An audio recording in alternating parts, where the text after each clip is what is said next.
Hello friends, I am प्रीति ठाकुर और हमेशा की तरह मैं अपने इस educare institute English learning channel पर आपके लिए कुछ अद्भुत सा लेकर आई हूँ जिसका नाम है कॉजेटिव वर्ब्स। अब ये मत कहना मैम कभी बताते हो फाइनाइट, कभी बताते हो नॉन फाइनाइट, कभी ट्रांजिटिव, कभी इंट्रांजिटिव। अब ये क्या है कॉजेटिव वर्ब्स? चिंता नहीं कीजिए, वीडियो के एंड होने तक आपको बहुत सारा आइडिया लग जाएगा कि कॉजेटिव वर्ब्स क्या होती हैं। लेकिन यहाँ मैं पहले ही बता दूँ कि इस कॉजेटिव वर्ब को सीखने के लिए हमें इस तरीके के सेंटेंसेस बार बार देख देख करके बनाने होते हैं, तभी हम ये कमांड अपने अंदर ला सकते हैं कि कॉजेटिव वर्ब्स को कैसे यूज़ करें। यहाँ ध्यान देने वाली बात है कि सब्जेक्ट वर्क नहीं करता, वो किसी से करवाता है। जैसे मेरी बेटी ने मुझसे गाजर का हलवा बनवाया तो मैं कहूँगी my daughter made me cook गाजर का हलवा फॉर हर। मतलब मेरी बेटी ने नहीं पकाया, मुझसे पकवाया, तो made me cook, made me, she made me cook, right.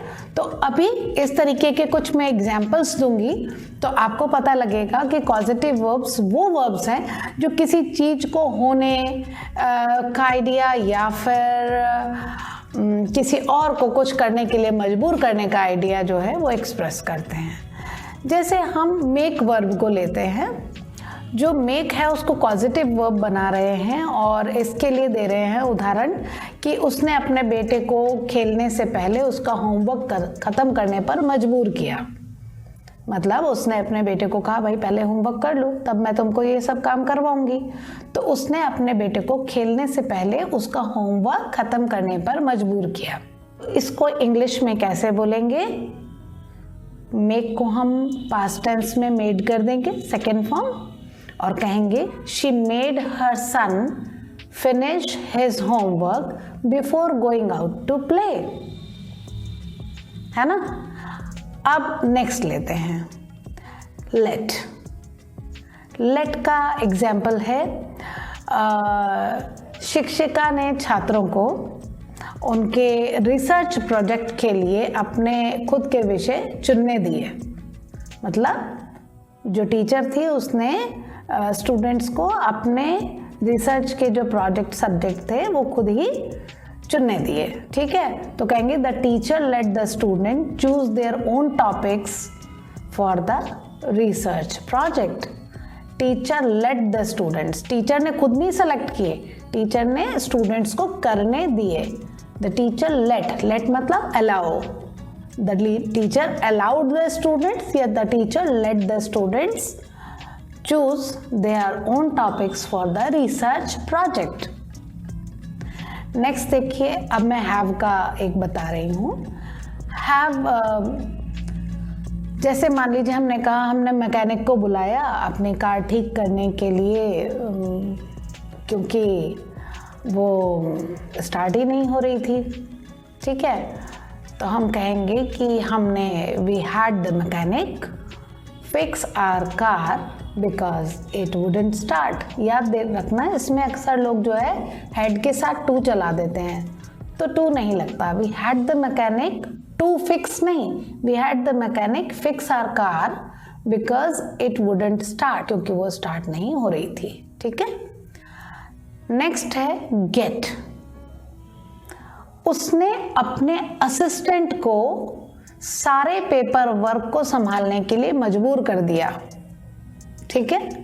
यानी उसने उससे ये वाला काम करवाया, ठीक है। उसने खुद नहीं किया, उसने अपने असिस्टेंट से सारे पेपर्स ठीक करवाए, पेपर वर्क ठीक करवाया।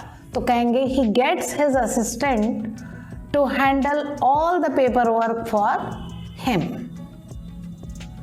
नेक्स्ट है अलाउ।